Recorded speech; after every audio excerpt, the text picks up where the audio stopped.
Bonjour, bienvenue dans cette nouvelle émission Quoi de neuf. Aujourd'hui, je reçois Monsieur le maire de la belle commune du Puy-Cher, Monsieur Marcelin Nadeau. Il est aussi conseiller territorial à la CTM et aussi candidat aux prochaines législatives du 12 et 19 juin. Bonjour Marcelin. Bonjour Mano, bonjour à toutes celles et tous ceux qui nous regardent sur Zouk TV. Et j'ai toujours plaisir vraiment à venir sur le plateau de Zouk TV. Merci beaucoup, c'est un plaisir partagé, Monsieur le maire. Alors, nous entrons dans une période électorale assez intense, j'ai envie de dire. Il y a l'élection présidentielle déjà d'ici une quinzaine de jours. Et donc au mois d'avril, et c'est bien ça, avril. Oui, avril. Et après, au mois de juin, donc les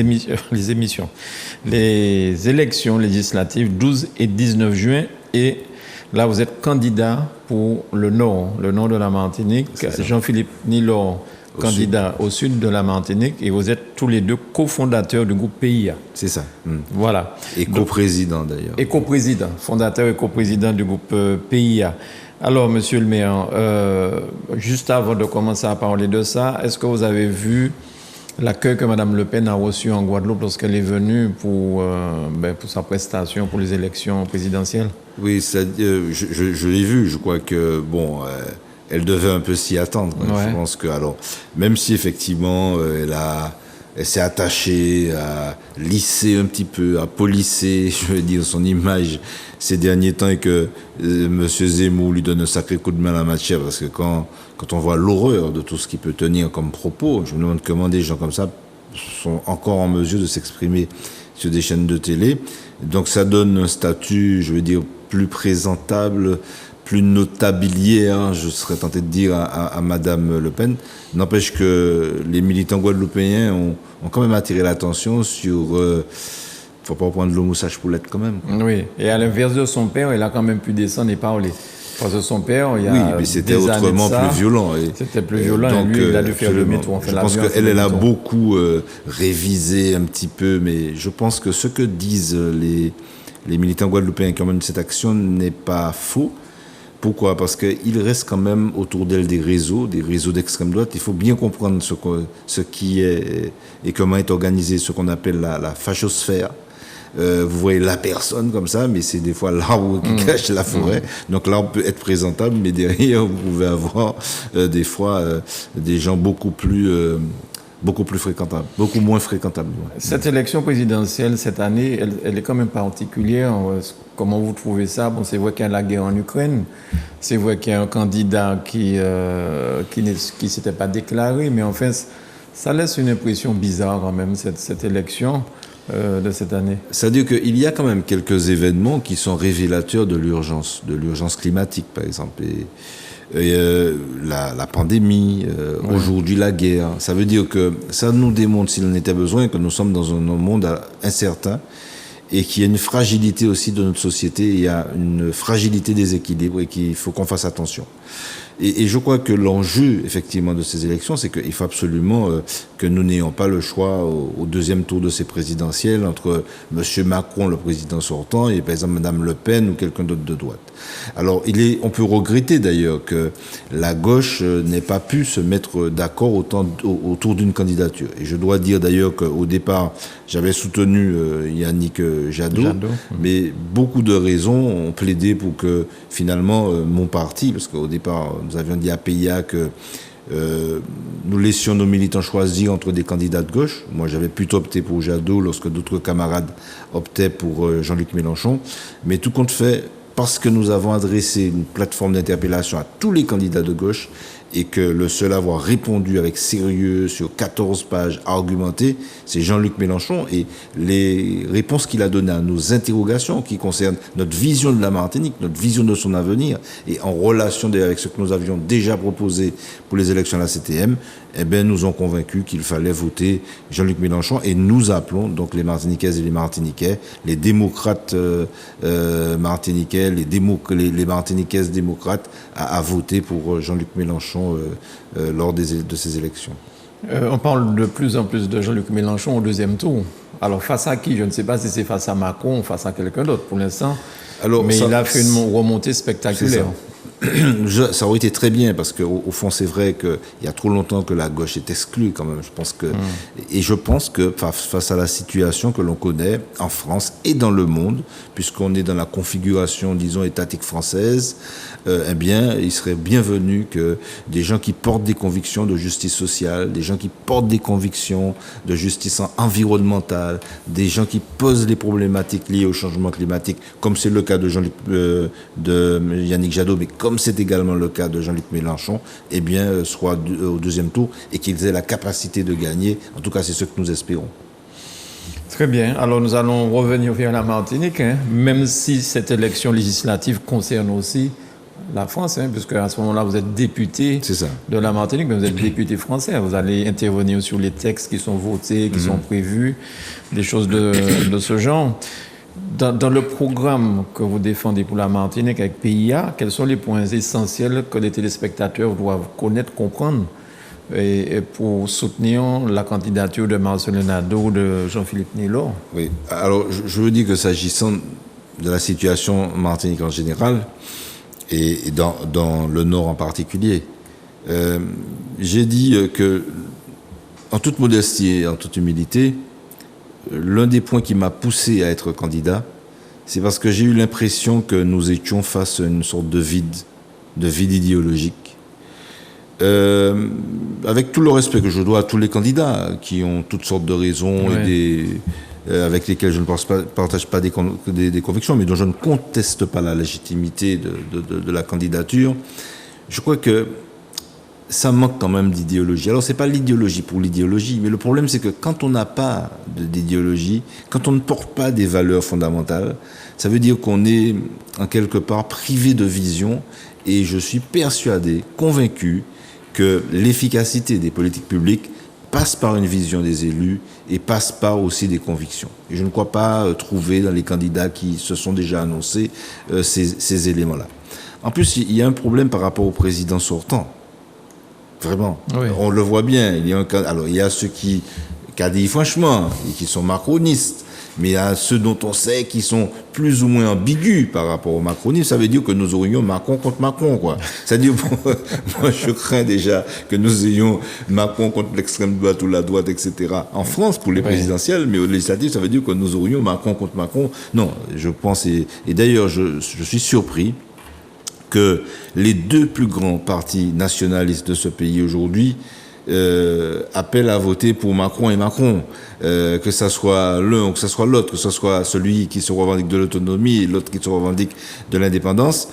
Et vraiment, j'appelle... Le BIM demande à voter Macron? Non, mais non, il appelle à voter, vous savez, pour un de mes collègues du Nord. Je pense qu'il n'est pas... C'est ça, d'accord. Donc, qui, de toute façon, à mon avis, a été d'ailleurs très clairement de ce camp-là et qui ne se démarque pas fondamentalement des orientations de l'actuel président, du président sortant. Et d'ailleurs, comme je l'ai dit, je lance un appel, parce que j'ai beaucoup de respect pour les partis qui ont porté cette revendication autour de l'idée de peuple et de nation martiniquaise. J'ai beaucoup de respect pour eux, pour leurs dirigeants qui certains sont partis, pour dire franchement que, et je suis persuadé que nombreux sont les militantes et nombreux sont les militants de ces deux partis, pour leur lancer un appel solennel et leur dire nous vous donnons la possibilité de rester fidèles à vos valeurs. Parce que quand on parle de fidélité et de trahison de ce parti, c'est toujours parce qu'on trahit un monde. Mais on peut trahir un monde pour pas trahir l'idée, on peut pas trahir valeur. Et c'est une occasion qui leur est donnée de rester fidèles à leurs valeurs. Alors je pourrais parler des deux grands partis qui structurent les deux grandes alliances. Mais dans chacune de ces alliances, je m'adresse s'agissant de l'alliance autour du PPM, donc de l'alliance aux militantes et aux militants du PPM, je pourrais m'adresser également aux militantes et aux militants de mouvements comme Bâtir ou de mouvements comme Vivre Rachel Cher, qui se sont des gens qui se sont toujours déclarés de gauche et avec une vision sur la question de la responsabilité martiniquaise.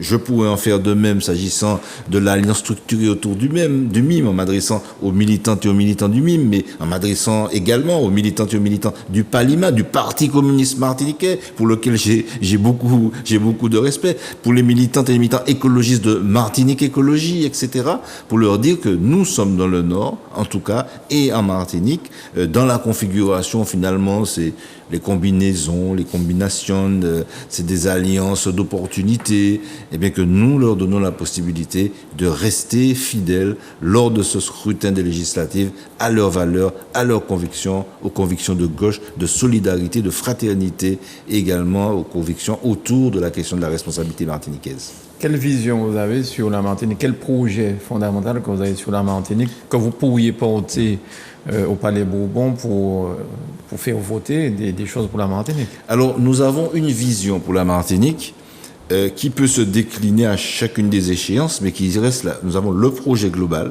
Ouais. Et les élus donc, de PIA, qu'ils soient maires, donc moi comme d'ailleurs ma camarade Aurélie Nella Ducos, ou comme des amis qui sont proches, au François, etc., je pense que il faut que nous ayons la possibilité de décliner ce projet politique au niveau des communes. Ce que nous défendons à la CTM découle de ce projet-là, et ce que Jean-Philippe défend aujourd'hui à l'Assemblée nationale française et que je défendrai avec lui demain, eh bien, découle également de ce projet-là. Alors, bien évidemment, nous allons faire des propositions concrètes sur des questions qui sont des questions cruciales, des questions liées aux problématiques environnementales, les sargasses, la problématique de l'eau. Pourquoi la problématique de l'eau? Bon, tout le monde peut dire ça, mais nous pensons effectivement que la problématique de l'eau est liée aux modalités de gestion de l'eau. Je ne vois pas pourquoi ce bien commun de l'humanité doit rester de l'ordre de la gestion privée. Il y a des régions, comme la région Île-de-France, qui ont opté pour une gestion publique avec de bien meilleurs résultats, parce qu'on le sent bien quand on voit l'état du réseau avec les fuites, etc. Quand on voit tout ce que un certain nombre de multinationales engrangent comme profit sur ces questions-là. Parce qu'il ne suffit pas de dire que je veux résoudre la question de l'eau. Vous savez, la vie est logique. La question de l'eau découle des modalités de gestion de l'eau.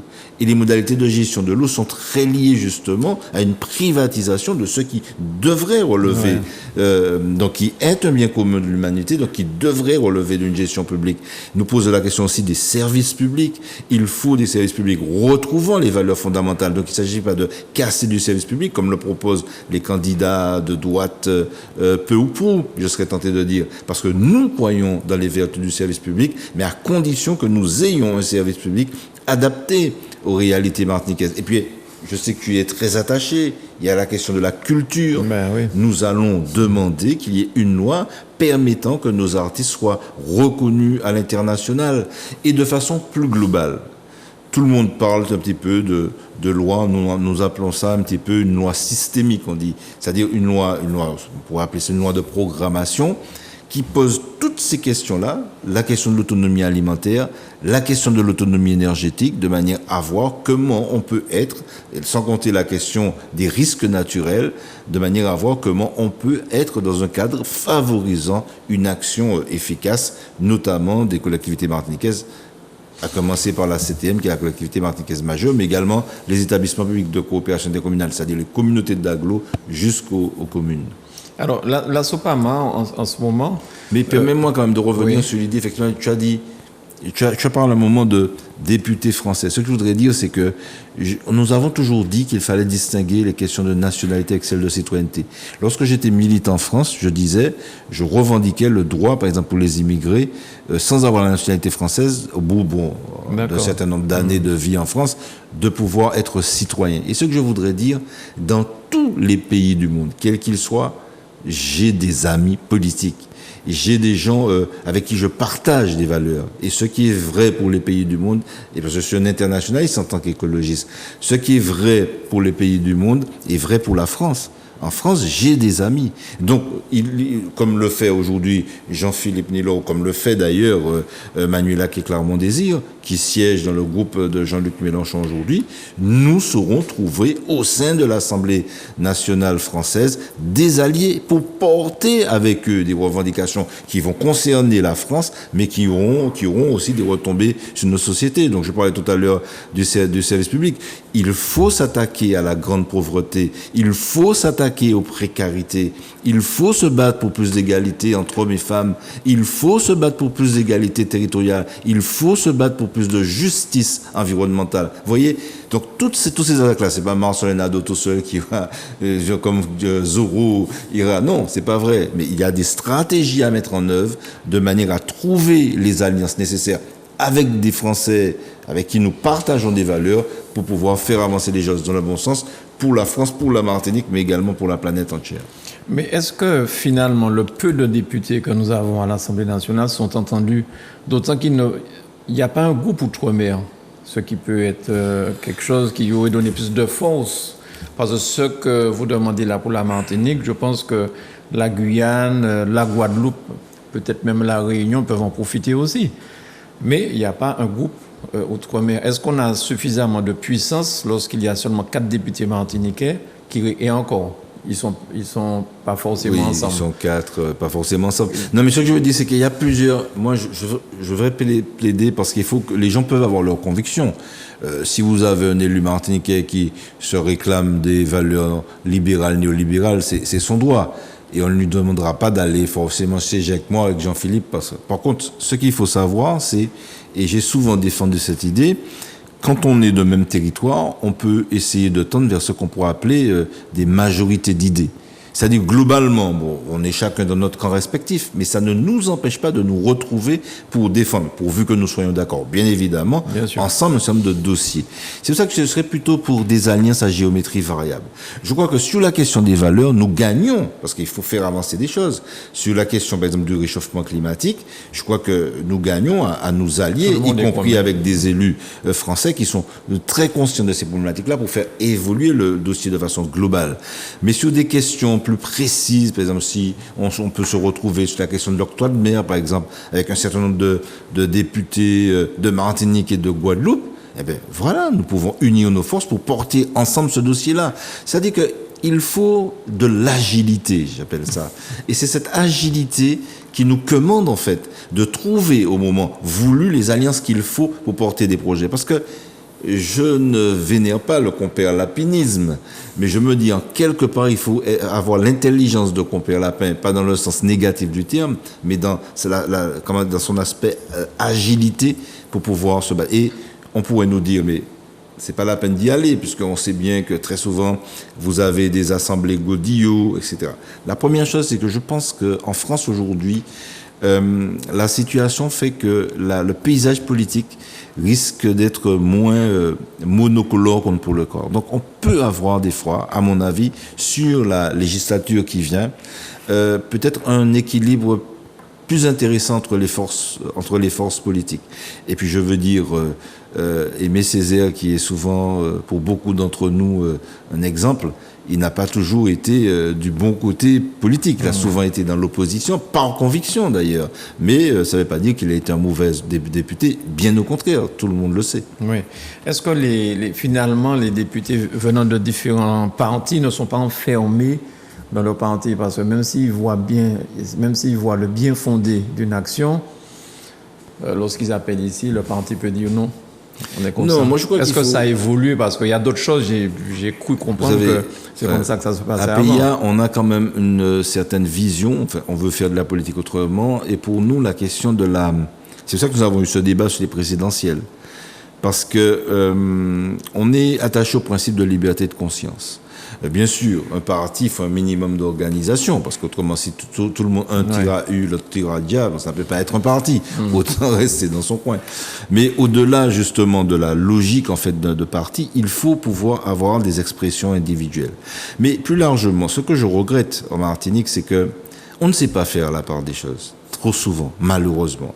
On peut être en désaccord, on peut ne pas partager les mêmes valeurs, mais on peut pouvoir être, lorsqu'on est d'accord, on peut très travailler ensemble sans aucune hésitation. Je vois pas le problème. Et même chose, il faut avoir cette vision. C'est les Corses qui disaient, qui posaient le principe de multi-appartenance. Mais quand j'arrive en France, c'est pas parce que j'estime que je suis martiniquais, comme je le disais tout à l'heure, que je n'ai pas des amis, des gens avec qui je partage des valeurs et qui peuvent adhérer au combat que je mène. Et je dois vous dire que quand nous avons souhaité que la rivière du Prêcheur soit gérée par les Martiniquais dans l'intérêt de la Martinique et du Prêcheur en particulier parce qu'il y avait une certaine incurie de l'État, j'ai eu 1001 difficultés en Martinique pour obtenir ce transfert qu'on dit de domanialité. Mais pourquoi je l'ai obtenu? Pourquoi nous l'avons obtenu? Parce que nous avons eu des écologistes comme Delphine Bateau, comme Aline Archambault, qui, à nos côtés, se sont battus, qui ont compris notre combat et qui nous ont accompagnés pour le gagner. Donc je crois que c'est cette stratégie-là qu'il faut, c'est cette stratégie-là que nous aurons, mais il ne faut pas compter sur nous pour être dans des démarches tchololo, on nous a dit qu'on a fait de l'eau fait tchololo, que nous pas sans odeur, sans couleur, sans positionnement idéologique. Quand on n'a pas de positionnement idéologique, les gens ne peuvent pas nous respecter. Ou on sera dans une majorité, on va être un élément d'un groupe important, mais qui répondra aux dictats et aux desiderata d'une majorité d'un président de la République. Eh bien, je crois par contre qu'on est attaché, on a des convictions et que on saura, avec d'autres, avec le soutien, l'appui de d'autres, imposer une vision. C'est ça. Et je dois dire, je me souviens très bien que quand il y avait, dans la perspective en fait d'une victoire de la gauche au moment du programme commun, eh bien, les communistes, progressistes, toute la gauche de Martinique, de la Guadeloupe, la Guyane et la Réunion, ce qu'on appelle les dernières